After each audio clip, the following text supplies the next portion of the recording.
and welcome to Redheads on Romance, the podcast where Lily, that's me, and Holly, that's me, review romance novels and Hallmark movies for our own entertainment and hopefully yours too. So join us for a slightly snarky look at the spicy and sentimental side of Happily Ever After. Let's dive in. Welcome to the third episode of Redheads on Romance. I'm Holly. And I'm Lily. And today we will be discussing the first book review that we will be doing. We have chosen The Hating Game, which is pretty popular. A lot of people out there have probably read it. It is a romance book, but one that people, have widely discovered, and I think for good reason. And Lily was the one who kind of pointed this one out to me. We were going to start this podcast apparently a year and a half ago because that's when I first read this book. And I just reread it again recently so we could go ahead and talk about it. But do you want to say how you heard about it? Sure. I actually don't know how I first heard about it, but somehow it came across my list for Kindle, and it was one of the first romance books I ever read, strangely enough, after, I guess, Pride and Prejudice, if that counts as well. But it's by Sally Thorne, and it's really popular, and I love it, and it got me into romance novels in general. And we should point out this was her debut novel in 2016. It was released, and she is actually Australian, which is so weird because it really doesn't read like somebody that seems Australian because it takes place in the U.S.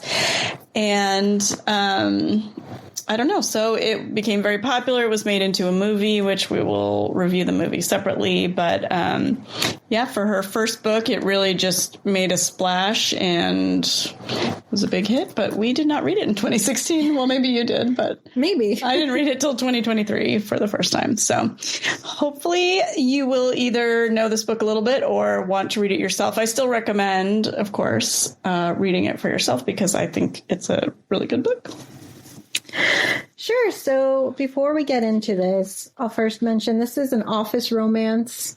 So if that's your kind of thing, that was my kind of thing. Me and my husband also met at work, so I guess that's my thing. It's enemies to lovers.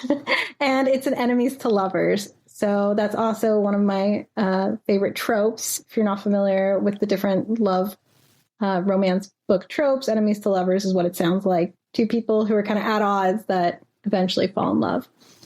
So to start out, I'm going to set the scene here. The main character is Lucy Hutton. She's a whole 5 feet tall, really small, dark wild hair, red lipstick, apparently dresses like a retro librarian. And she's supposed to have these really vibrant turquoise blue eyes. She's quite eager to please and nice. And then we have her counterpart, Joshua Templeman. I think they're both around 28. I think it mentioned she's 28 and he's somewhere around that too. Joshua is really tall. He's 6 feet, at least 4, she says in the book. He's buff. He's supposed to look like Clark Kent, but a little less nerdy with no glasses, ink blue navy eyes. And he's kind of hard and sarcastic to her, like happy and bubbly. Yeah, so it's pretty interesting. We find out throughout the book that this is all just this practiced act that he wears to look angry at everyone. Everyone's terrified and just skitters away from him, but he's super, super hot, mentions constantly like how he just is so amazingly attractive, but she just can't stand him, and they're always playing these games while they're at work. But before we get to the games, kind of set up for us the office dynamic of this merger that happened. Sure, I love talking about this. So having worked in corporate America myself, there's a lot I have issues with in this book that I feel like Sally Thorne maybe never worked in an office, but there are these two companies, Bexley and Gammon. They're both publishing houses. They were both about to fail financially, and to save themselves, they merged. So out of this came two CEOs, which I'd never heard of. I'd never heard of CEOs. Apparently it's a thing. I looked it up, but it's not very common. It seems like a waste of money in my mind. But so now you have this company called Bexley and Gammon, or B&G for short. And then you have our main characters who their titles are actually executive assistants to the co-CEOs. So Lucy reports to, I think, Helene, and Joshua reports to Mr. Bexley. He is, the company's named after, I think, his grandfather or something who started it. So what's weird is this is like no executive assistants I've ever heard of. Executive assistants are very badass. The ones I've ever seen, they keep track of everything, set up everything, they're on top of everything. But what they don't do is have departments report to them. So in this case, Lucy is in charge of, I think, editorial and marketing and maybe one other department. They all report to her. And Joshua has sales and finance report to him. So I've never heard of this in my life. So it's kind of a weird situation, and they end up working in this office building. And to me, it just kind of makes no sense. And so the merger happens. The two companies move to a location halfway between them, and they redo the office. The only thing the CEOs can agree on is everything needs to be shiny. So it's on and on about all the mirrors and glass, and you can see yourself in every reflection all over the place. And then just the difference between the types of employees are just night and day. This quote I highlighted: the Bexleys are hard geometrics, the Gammons are soft scribbles. The Bexleys move in shark packs, talking figures and constantly hogging the conference rooms for their ominous planning sessions. Plotting sessions, more like. Gammons huddle in their cubicles, gentle doves in clock towers, poring over manuscripts, searching for the next literary sensation. The air surrounding them is perfumed with jasmine tea and paper. So you kind of think more feminine and masculine. At least that's sort of how I read that, the number guys and then the airy fairies. Yes. So we have Joshua and Lucy. They end up working in the same top floor across from each other all day long, all the time. And you find out from Lucy at the beginning of this book, what she calls, they play games. Never named, I think, aloud, but just these games that she's constantly playing with him. Like there's the staring game where it sounds kind of creepy, but they just kind of look at each other from across the room, which sounds kind of weird. Why would you do that, especially if you hate someone? But another one they do is the mirror game, where she's doing something and it appears he's copying her every move. If she lifts her hand up, he lifts his hand up, things like that. And then I think also later they mentioned the HR game, where if they're being kind of jerks to each other, they call the HR card. And what I don't understand is it appears they actually go to HR and they've gotten verbal and written warnings from HR, which seems really unprofessional. If you're like trying to move up in your company, you're not going to be calling HR on each other all the time. You could get fired for that. Yes. And so apparently this has all been going on for a year of just staring at each. And I don't understand who has the time to spend 8 hours a day just staring at each other, especially with as much work as it sounds like they have to do. I don't know. Maybe this is a dream job. But it just seems like they hate each other. It's pretty believable, I'd say, in the beginning. Another quote I highlighted was Lucy saying, "I should mention the ultimate aim of all our games is to make the other smile or cry. It's something like that. I'll know when I win." So they don't really even know why they're doing it, but she feels like she's just trying to get him to crack a smile and he's just trying to get her to cry. Sounds like fun. So. One thing to mention about why they maybe hate each other, at least why she hates him, is on the very first day of the merger when she comes into work, she sees him, and I think she's shocked by his stunning appearance or something, and she smiles at him, and she says, "Hello, and I'm Lucy," or something like that. And he looks her over and then looks out the window, and she's just offended by that, and she says she never sees him smile or laugh, and part of her game is trying to make him smile or laugh or crack anything. And her whole thing is everyone's always just adored her and loved her, and she's so likable, and this guy does not like her, it seems. So it just bugs her to death, and she refuses to smile. Since that first day, she won't give him any more smiles. So she's just kind of working really hard to perfect this act, but she's too nice to everybody else and gives extensions and works late to make up for other people slacking off. And he's the opposite. Everyone's terrified of him and turns in everything on time. Next, there's kind of a wrench thrown into their whole dynamic when at one of the big meetings, the two CEOs announce that they are announcing a new position, the COO, and they strongly hint to their executive assistants that one of them should get the job. Again, kind of weird. An executive assistant isn't like the same skill set, but I guess in this case, what they do can kind of align with that kind of position.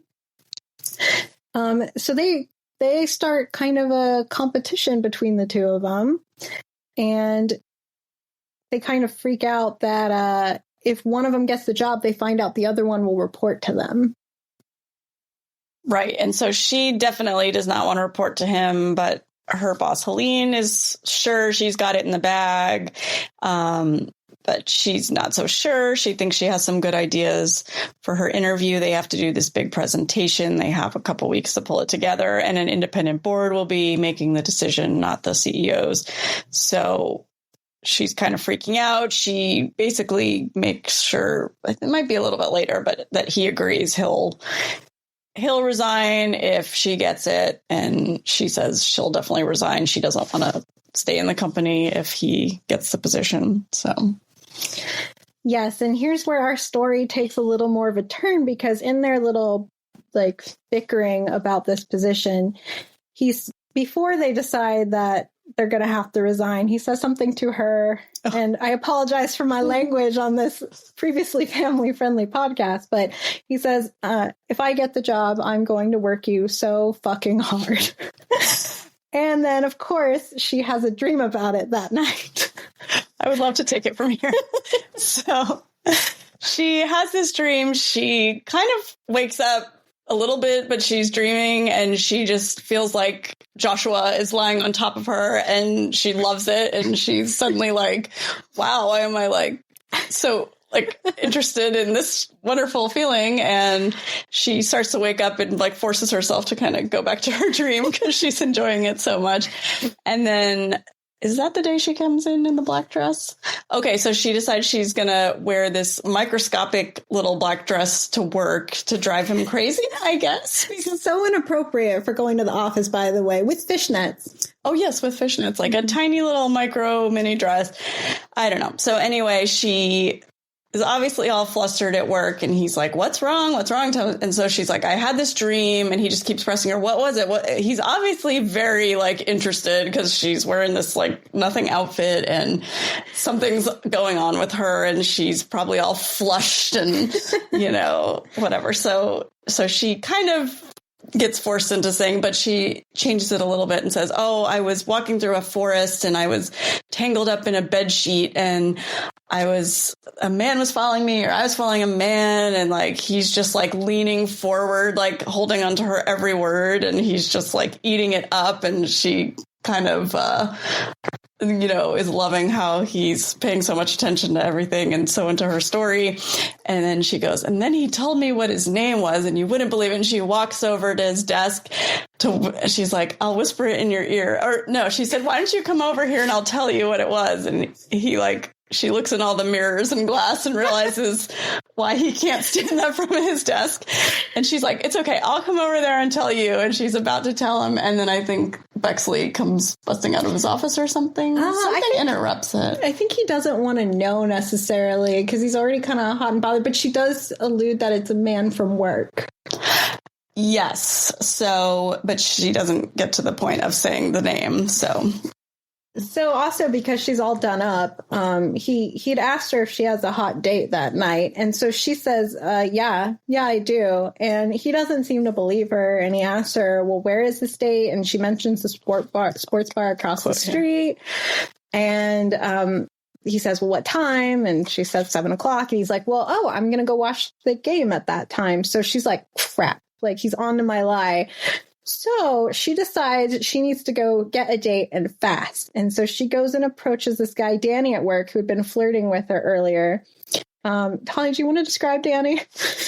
Yes, because I don't know why. I was like really trying to figure out what this guy looked like. So he has kind of curly blonde hair, very kind of pasty, pale skin. And by the end, he's described as extremely scrawny. But in the original, like, beginning part where she meets him, she thinks he's super cute. So she was flirting with him in a meeting. He's going to leave the company. So per their HR, they can't date anyone at work, which sounded weird to me because anywhere like that, you just can't prevent that. So usually you're supposed to disclose relationships.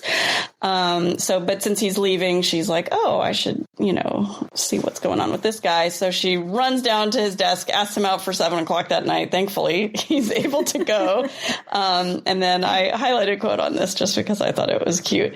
And so she comes back upstairs and he said, oh, right, your imaginary fake date. And she says, it's not imaginary. I'm meeting Danny Fletcher from design. The look of shocked surprise on his face is magnificent. I want to commission a portrait artist to capture it in oil so I can pass it down to future generations. It is priceless. Okay, but we skipped a very important detail that happened before that conversation. So at this point, she keeps saying she has a date. He doesn't believe her.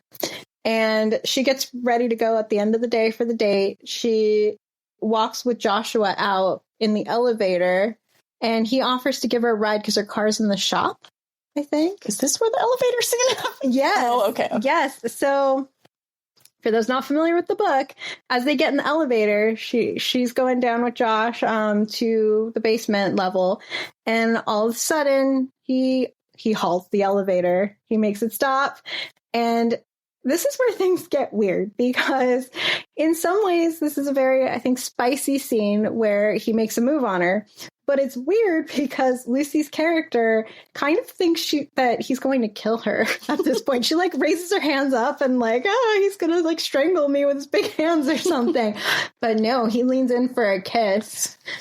He scoops her up onto because she's so small. And, if you've ever had a height difference with someone, it's kind of difficult. So he scoops her up, puts her on the handrail in the elevator and starts kissing her. And she is so flabbergasted.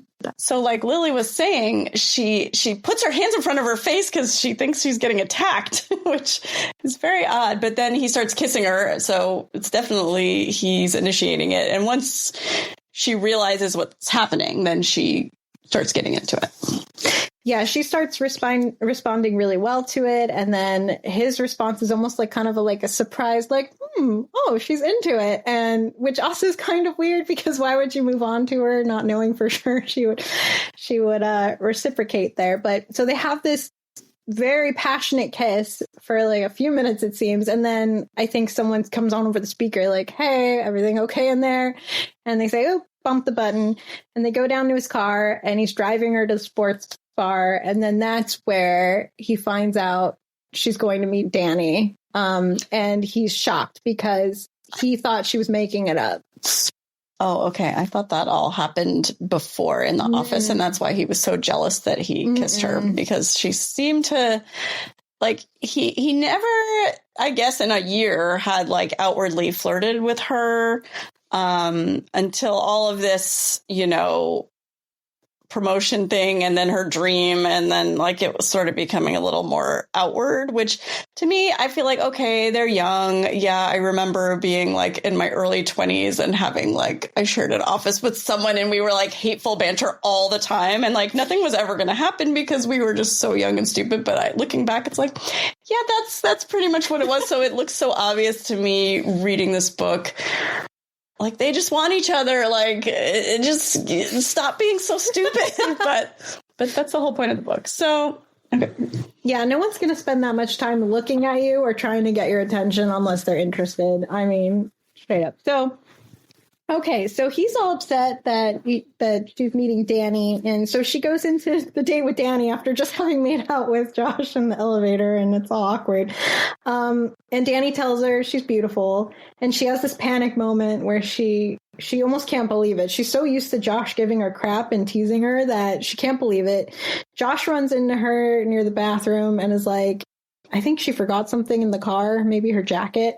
And he's giving it to her. And then she's like, tells him she's so rattled. Like, somebody just told me beautiful and I can't even believe it. And I don't know how you got me to like want to kiss you, but she's really upset. And then I think he realizes that he's been such a jerk to her that she can't believe a man would find her beautiful, that he ends up, I think, sending her roses later, but she doesn't know it's from him, but to say, you're always beautiful. But she does say, let's pretend that kiss never happened. So it's like a week later, they have come up with this idea for sort of trying out for their new job to do team building with the Gammons and Bexleys to try to bring everyone together. And her idea was something a little more like corporate, and his idea was paintball. And somehow his idea won. So they're on the bus with everybody going to paintball. She's not feeling great, but they have to sit next to each other and act like this kissing never happened. Danny's on the bus, but he has to sit in the back. They are playing paintball. Basically, Josh had made sure that she was on his team for all of the 4 rotations. I guess he probably just wanted to protect her tiny little body from all the paintball bullets. But she thought it was the opposite, that he was sending her as like the last person for the flag after everyone else was dead, because no one could cover her and she would just be out there getting hammered. But so it turns out her and Josh are the last 2 that aren't out, and they're both going for the flag together. And somebody just gets up and starts absolutely firing on Josh, and she jumps in front of him to protect him and takes a ton of bullets. He flips it around so his back is blocking the bullets, and they're still just raining down. Like, she took like 1,000 to her friend.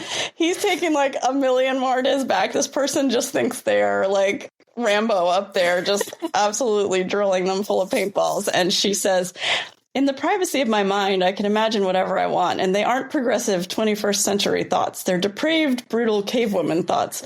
In my mind, he's electric with the animal instinct to protect me, his heavy muscle braced over my body. He absorbs each impact, and it is his privilege. He's injected sharp and hard with nature's superdrug, testosterone. I just love that one. Oh, that's great.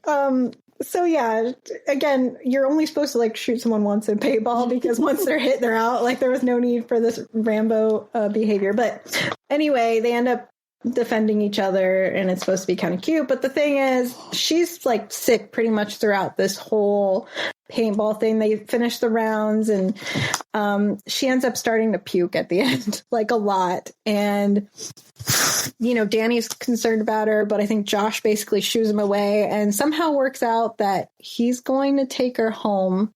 I don't remember exactly. But yeah, he takes her home and he stays with her all night. And it gets a little weird because she's like supposedly pretty delirious with fever.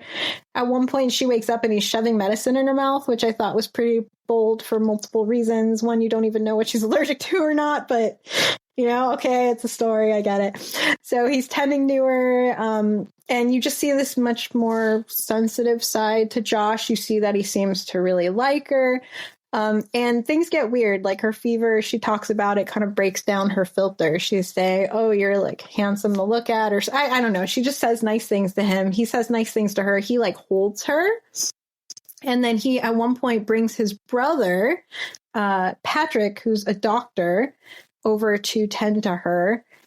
And then you find out, I think maybe partially here, that his whole family but him are doctors. So, and it turns out, you know, even Bexley calls him Dr. Josh. This whole thing turns out that he did a year of med school to try to kind of please his dad, and his older brother is the golden child who is a doctor. And Josh decided after a year of med school, it was not for him. He basically just quit in a rage and took the first job he was offered, which happened to be in publishing. It didn't really care about it at all. He's more of a like numbers and finance guy and just decided like, F this, I'm taking the first job. And so that's kind of how he ended up where he was at Bexley. Yeah, and you find out part of that story too. He says later the reason he didn't eventually quit that job is because after the merger he sees Lucy, but all that in good time. But one of the other weird things about this evening where she's like delirious and sick, you find out he changes her clothes multiple times. She's wearing a bra apparently, but she wakes up and she's no longer in her Sleepysaurus t-shirt. Another time she wakes up, she's now in a red tank top, or I don't know. But again, very bold that you can just decide, well, I'm tending to her, so I can just undress her. It's kind of, it's kind of weird for me. But while the doctor's there, she overhears Josh and him kind of bickering, and you find out that Josh has not RSVP'd to his brother's wedding. There seems to be some tension there. You don't know why, but Patrick basically bullies Josh into RSVPing and says, okay, I'm going to come. And he told him to bring Lucy as his date because I guess it's assumed that they're together at this point. So she kind of backburners that thought. I guess she goes back to work. She kicks him out. Oh, well, so when her fever breaks, he's still there. He's basically in the same clothes, been there, like not slept a whole night, been caring for him, or he's been caring for her. So she just comes out and basically tells him to get the heck out of the apartment and doesn't want to see him, which was kind of a weird reaction. I think she remembers that they're competitors at work and they're supposed to hate each other. And she's like, where did all this nice crap come from? Was it like an act? What's happening? Oh, or like, she showed weakness. So since she showed weakness, this gives him an edge up in the competition for the job. Yes. So that next morning, I think Danny calls her, eager to see her again. And he picks her up and gives her daisies, which compared to the red roses that she thought Danny had sent last time, which turned out to be Josh, but she still didn't know. She thought the daisies looked really sad and pathetic. And it's kind of sad because at the beginning, Danny sounded like he's cute, he's nice, they're funny, they're flirty. And throughout the book, the descriptions of him and everything he does just turn worse and worse. And I don't think it's totally his fault. But he brings her up and he's already done working there. But she signs him in as a guest. He walks her all the way to her desk. And there's kind of a face-off between Josh and Danny because Danny said, hey, I called her several times this weekend. But every time Josh picked up and basically said, go to hell. And he was really upset. So, and then you find there's a red rose on Lucy's desk. And Danny's like, well, romance is not dead. It's sort of a weird situation with Danny at this point because they haven't gone on their second date yet. Okay. So, but, she's still interested in him. But then what's going on with Josh? What's all this? So this is the supply closet scene. They are walking through the office, Josh and Lucy, and she wants to talk to him, but there's all these people clumping down the hall and she doesn't, everyone's very nosy busybody about these two, like what's going on, like these two, they're always like kind of on the lookout. So do you want to talk about what happens in there?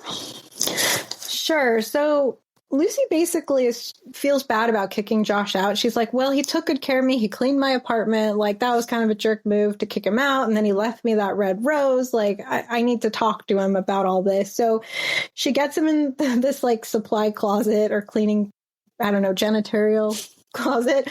Hey, I want us to be friends. And, I don't want all this animosity and stuff. And he's basically, like, not for it. He's kind of mad at her about the whole Danny showing up thing. You can tell he's kind of getting jealous. And she's like, kiss me again, touch me again. And it's kind of weird because he does this thing where she's like, put your hands on me. And he's like, put them on yourself. Which was kind of weird. So it gets kind of touchy and intimate, but he won't kiss her. And then he comes up with this whole thing. He's like, do me a favor and go out with Danny again and get him to kiss you. And she's like, what the hell? I just told you I want to kiss you. And he has this weird sore point that he's like, well, I don't want to be your like fun before you go and settle with Mr. Nice Guy. So I want you to go and kiss him. And if that sucks, I need you to come tell me in person that no one kisses me like you do. Right. Because Josh's thing is he seems to be very hurt by this idea that, oh, all these girls, they just love me for my body and my looks, and then they go settle down with Mr. Nice Guy. Like, he's too closed off. He's too whatever, walls up, guards up, like no girl can seem to get through to him, and they just are with him because he looks good and he's very sensitive about this. And so he thinks, oh, I gotta have self-control and not kiss her even though he wanted to, because she's not gonna like be with him forever. She's gonna pick Mr. Nice Guy instead. So that's kind of a big underlying theme here of like the problem with them taking so long to get together. So she thinks he's crazy, but she decides to go on this date with poor Danny, who's now just an experiment. Poor guy, doesn't even know. So she goes on this date. It's a very typical date. He takes her to an Italian restaurant. It's supposed to be very cliche. At some point, she mentions her project and he hands her a business card, which people are like, or in her mind, people are like, oh, what a douche, handing her a business card on a date for his new business. But she kisses him and she's hoping and praying to feel something, because in her mind, this is the kind of guy she would have been happy to be with, a nice, cute, fun guy. And she says it's like kissing her cousin. It's very disappointing. And it seems Danny can tell it's disappointing for her. So they say friends. He leaves. And then she decides now she's going to go stalk where Josh lives, because he left her his address. She's not sure if it was for the wedding or for the purposes to tell him in person, but he leaves her his address and she shows up at his apartment complex. So she's kind of stalking around on the street and like looking in the dumpster. It's very weird. And he keeps texting her, how did it go? How's it going? Why won't you answer me? Please tell me something. Like, just peppering her with texts. And she, for some reason, isn't answering them. And then she notices a familiar silhouette down on the street and realizes it's Josh. He's just like, what the heck, you're down here. So she kind of makes a joke about stalking him. They go up to his apartment. He's like, go ahead. I know you want to snoop around because I snooped around your apartment when you were sick. So she's just snooping all over the place and looks, kind of just, these muted earth tones or whatever a guy has in his apartment. And then she checks in his bedroom and it's painted this like robin's egg, bright blue color. And it was just sort of odd, like, what is this color? So she just kind of thinks that's a little weird, but she likes the color a lot. So she's like, oh, that's unexpected, but it's nice. But yeah, so I think she's kind of trying to like get it on with him. And he's ironclad self-control. This guy, it's just like pissing me off. But yeah, so. Yeah, he ends up making her tea and basically turns on the TV, and they do like what I would consider like a typical couples thing. They like relax, hold hands, and watch TV. And you could tell she really wants him, but he's kind of like, no, let's just chill. Let's just watch TV. And while she's there, she's kind of acting like a maniac when she went through all of his stuff. And she's like falling in love with his blanket and his pillow on the couch and the room. She loves the room, his bedroom. And so it's like a really big deal. She just like settles herself in there. And she at this point, sometime before they went in the apartment, she tells him no one kisses like me like you. She admits the whole Danny thing was a bust. So they're kind of happy hanging out. And then eventually he's like, I'm going to walk you to your car. You're not going to stay here tonight. They go back to work. I think it's the next day. And someone, is it Bexley, is like, oh, well, good luck with your presentation. And he said, like, he's not going to need it. Like, I don't need luck. Basically, whatever he said just sounded like he was smug, like he totally had the job in the bag. which turns out later we'll see was not what he meant. But she's thinking, oh no, I've let my guard down. All that matters is this promotion. Like, he is not important. Like, I've got to just like lock it down, go back to hating him, make everything a competition until this, promotion is figured out. Like, I got to get my head in the game here, basically. Yeah. And she goes to her new pal, Danny, to talk over a proposal for her presentation. She comes up with this idea to turn some of the old books into ebooks or something, and she needs someone to help do that. She talks to him at like the coffee shop, and Josh, stalks her and finds out that Danny's there and gets all pissed off. So, that's another point of a fight. And she's just like, it's just what I needed though, to get me like hyper focused. So there's kind of this on again, off again. They hate each other. They don't hate each other dynamic. I think one of the days he's off from work and you don't know why, but she's restless and goes to his house. And they spend more time just cuddling, talking. I don't know if it was this time or the previous time, but you find out about the whole medical school dropping out, and his dad's been a real dick about it. So there's a lot of back and forth like that until we get to the fateful wedding day.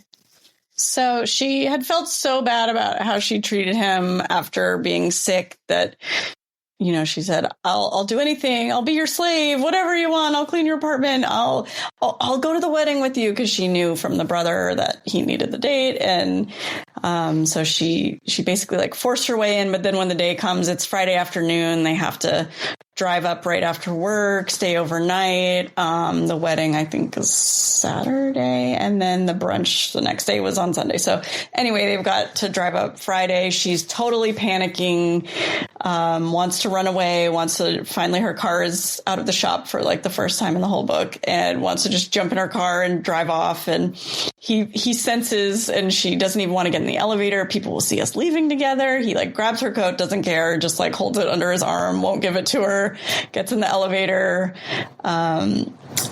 But I just remembered this happened, is that there's this crazy like showdown going on in Bexley's office before they leave, and HR comes in and Helene goes in there, and everyone is like coming in and out of the office.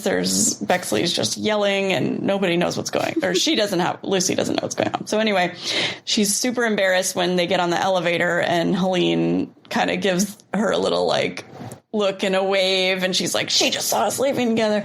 So then I can't leave my car here. What are people going to think? He's like, probably that it broke down again. And so he grabs the bag out of her trunk so she can't escape and fly away. And she's just looking for any escape route.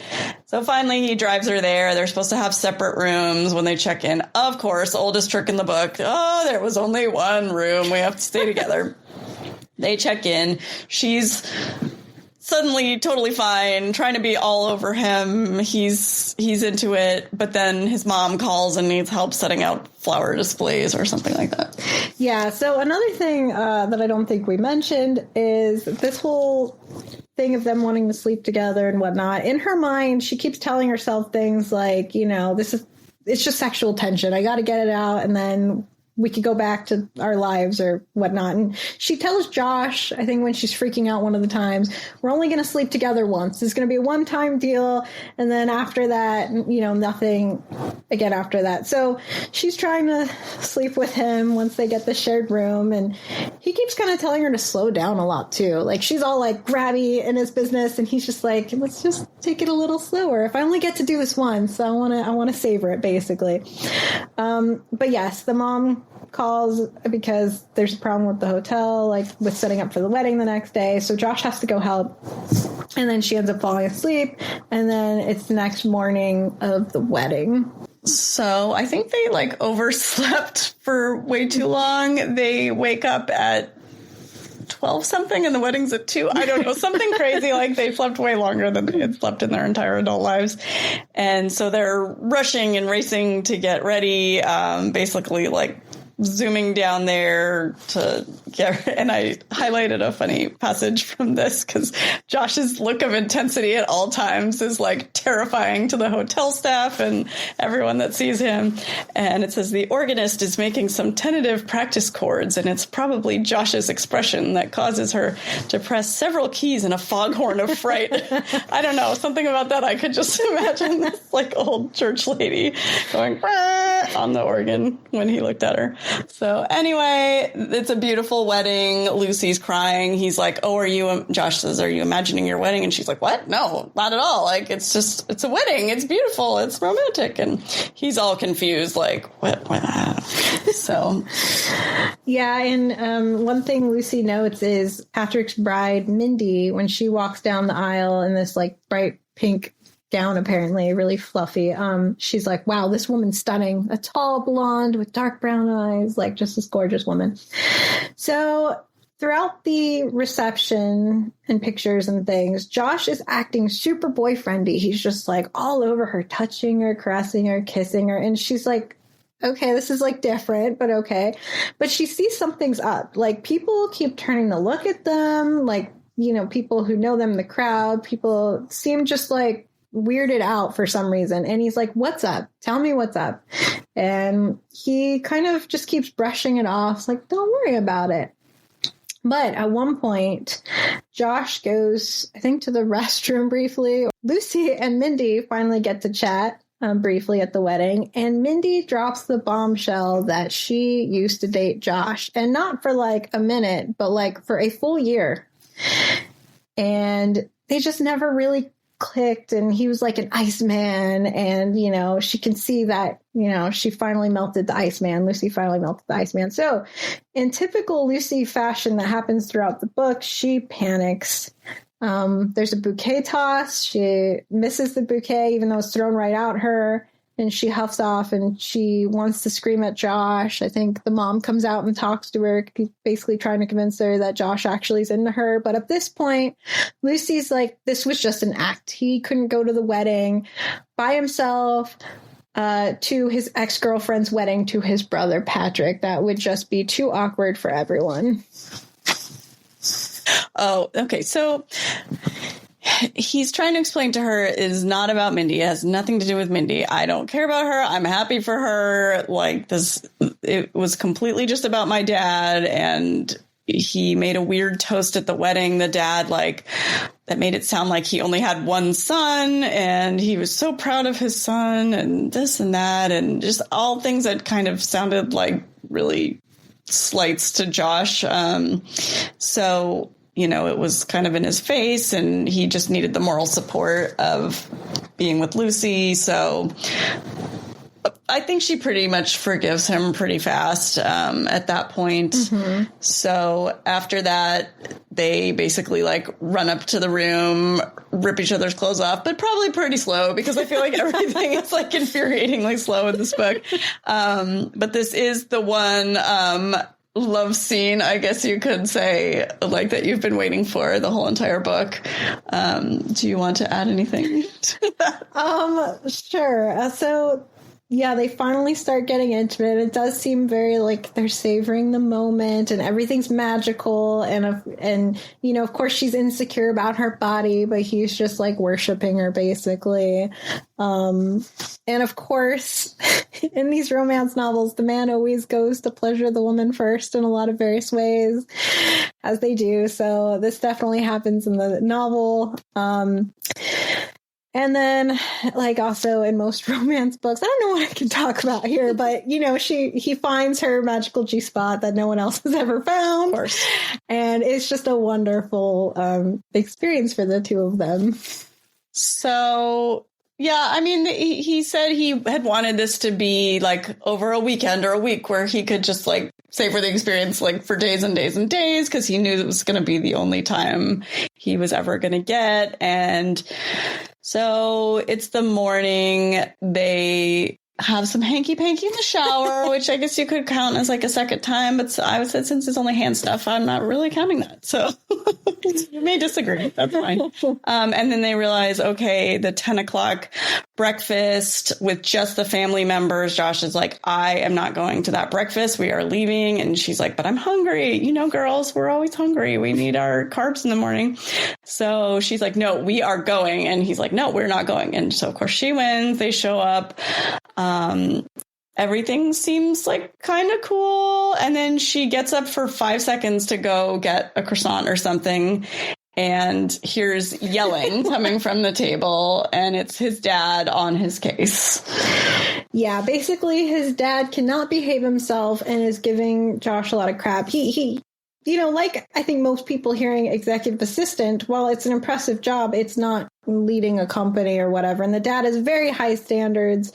You know, he expected his son to be a doctor or surgeon like him, and he felt like Josh quits, and he's just always hard on Josh. And he's basically like, you know, you gave up medicine to basically lick stamps or something. He's just giving him all this business. And then here Lucy comes and saves the day. And she gives him a ripping into like you've never seen, so eloquent, so direct, basically tells the dad, you don't know what you're talking about. Josh is amazing. All these people are scared of him. He kicks ass. He takes control of everything. He's going to be COO soon. Like, you have no idea who your son is, and basically fuck off is the takeaway from this conversation. And he's flabbergasted. His mouth is waving in the breeze. Like, it's just kind of ridiculous. But apparently everyone in the cafeteria around them or the banquet hall, whatever, kind of are hearing this conversation, almost start clapping. Like, it's this big moment where Lucy defends Josh. And then the mom, super pissed at her husband for, like, you know, continuously picking the fights. I don't know why she doesn't step in and stop him, though. It's like, control your husband if he's not going to, like, talk to your son nicely. But Lucy comes in and saves the day. So, yeah, I just love when she goes, it's been real, Anthony, to the dad, because everyone calls him Dr. Templeman. So it's just like, yeah, totally just shocked and not even like yelling back, just like sitting there. Yeah, just completely. No one's ever dressed him down. And she just struts out. He just follows behind her, Joshua, and they drive back. This is where it suddenly hits her that she has real feelings for him. I believe this is where she kind of identifies she's in love with him, but it completely freaks her out so bad that she's just like having a breakdown, and he's trying to pry out of her, what is it? What is it? What is it? And she will not say. Yeah, on top of this, because their interviews are coming up soon for the COO position, she always felt like there was a ticking time bomb basically for their relationship, because soon, you know, one of them would report to the other, which wouldn't work out. Somebody would have to quit or something would happen. There's no way this relationship could work. So she's panicking for a huge amount of reasons, one of which is she realizes she loves him and he was her mortal enemy. So this is, you know, news to her. But he kind of talks to her and they get all lovey-dovey, and he admits that he's basically loved her since the first day he laid eyes on her, that he looked away because he was so overcome with her beauty and her smile that if he tried to be friends with her or nice to her, he would fall instantly in love. And so she says, well, I bet you can't prove it to me that you've been in love with me this long. And he said, the hell I can't.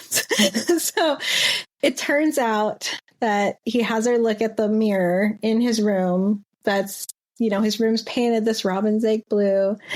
And he admits that it's the color of her eyes, that he painted this room like a psycho, the color of her robin's egg blue eyes. They admit to each other they love each other. They play what they call the starting over game, where they reintroduce themselves and start talking that they love each other immediately. And then you basically find, you know, it goes to they're going to live happily ever after now. But you never find out who got the COO position. But you do find out a bombshell from Josh. Okay, so they admit their feelings for each other. And I do want to add one tiny little thing that we didn't talk about before. She spied on his planner one time because they like lock their computers obsessively so the other person can't like snoop in their workstation. And she saw his paper planner. He had made all these pencil marks and notes, and he finally admitted to her that he was noting down if she had a dress or a skirt every day. Every time they argued, she would have an argument with him. So he was keeping records of everything the whole time, obviously, because of his feelings for her. Like a weird stalker. So, yes, it becomes pretty clear that he was just, trying to put up a front this whole time. And he never truly had any hate for her, although I think she might have for him. Yes, and there's no epilogue to this book, which is very odd because almost every romance has pretty long epilogues, sometimes 2 epilogues, where it's like a year in the future, and then it's when they're getting engaged or when they're, finding out they're going to have a baby or something. It's usually a skip to the future. But this one really is just kind of like, oh, you don't have to worry about competing with me because I resigned on Friday. I told them I had 1 weekend left to make you fall in love with me. And that was basically the end of the book. Yeah, he does mention that there is somebody going for the job as an external candidate who sounds pretty competitive. So you leave this knowing, okay, Josh is no longer a competitor, but you don't know if she got it. It's up in the air. He does say when he got a new job at a competitor publisher, and that he already had to disclose that he's already in love with soon to be the COO of B&G. So they have him sign a non-disclosure or whatever. But again, you don't know if she actually gets it, which I find a little annoying in this book. Does she get her hopes and dreams? I don't know. So that's the book. Sorry, this has gone longer than what we usually do. I gave it 5 stars out of 5 because I just like the writing a lot. So I do recommend, just because every little paragraph has a lot to unpack. If it sounds like something you'd like, maybe you've already read it. Hopefully this was enjoyable, whether you don't ever plan to read it. I don't know, but it was an enjoyable little book, I think. So. Yeah, I agree. I think I liked it a little more in my 20s. In my late 30s now, I'm starting to see a little more red flags than I used to. But I still think it's a very well-written book. It's, steamy, it's entertaining. It's got a fun dynamic. It's a fun story. So, yeah, I really like this one. What was the spicy scale on this one, Holly? I would give this... Well, if we're rating it against romance novels, so you've got your open door and your closed door. Yeah. So I would say for your, just like all combined, I would say it's kind of 3.5 stars. Peppers. Peppers, spicy pepper. Yeah, you're waiting a long time for that payoff, but it pays off. The slow burn, it's definitely a slow burn. So I feel like there's kind of something to that where it's more gratifying because you have to wait, and they're obviously into each other. There are books that are more, insta connection, insta lust, insta love. And I don't necessarily like those, even though it seems like annoying to have to wait till the very end. But I don't know. So yeah, I'd say like 3.5 peppers for me. But good. And next time we are going to talk about the movie, and it has tons of differences. It's good in its own way, but definitely different. So we will see you next time.